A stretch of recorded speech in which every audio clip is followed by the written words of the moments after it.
রাজার রাজ্যে সবাই গোলাম, করতে হবে রাজার সুনাম, না হয় তোমার কল্লা যাবে, বিরাট কঠিন শাস্তি পাবে। এ কেমন রাজ্য বলো, কে খারাপ কে বা ভালো, ভালো মানুষ অন্ধকারে, অমানুষী আলোর দ্বারে। এ কেমন হচ্ছে খেলা চারিদিকে। হে যে আমার সেনাপতি পাটকেল, কোথায় আমার মন্ত্রী বিটকেল? হে মরা লাশ, আমি তো জানি না। তলব লাগাও, আমার মন্ত্রী পাটকেল কোথায়? মন্ত্রী হে আমার সেনাপতি, বাইরে কোনো কুকুর মনে ঘেউ ঘেউ করছে, তাকে গিয়ে খাবার দিয়ে আসো। যাও, তাকে থাকো না, তাকে যাও।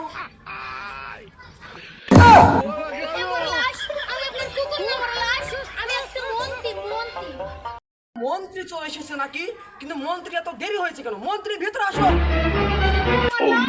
আপনার প্রজারাই অনাহারে রয়েছে বনরাজ, আমি দেখতে গেছিলাম। হে মন্ত্রী, রাজ্যের যে হাল, কিভাবে কাটবে দিন কাল? প্রজারে কি খাবে আপনার মা?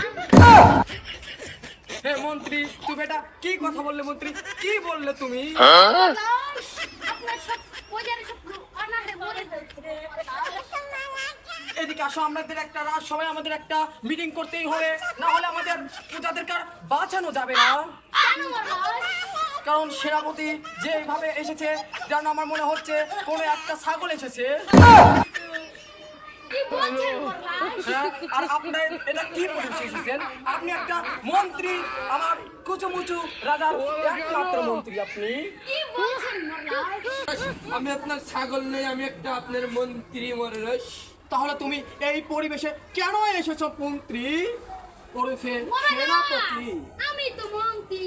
তুমি আমার দেশস্নেহী মন্ত্রী, তোমাকে আমি বরখাস্ত করব, আর তোমাকে আয়না ঘরে দেওয়ার দায়িত্ব আমি নিয়ে নেব মহারাজ। আমাকে মরলাই জি আদেশ করেন হুকুম। হে সেনাপতি, এই দেশস্নেহী মন্ত্রীকে তুমি আয়না ঘরে নিক্ষেপ করে জি দাও। হুকুম মহারাজ। এটা আমার মন্ত্রী না, এটা আমার দেশস্নেহী একজন প্রজাদের ও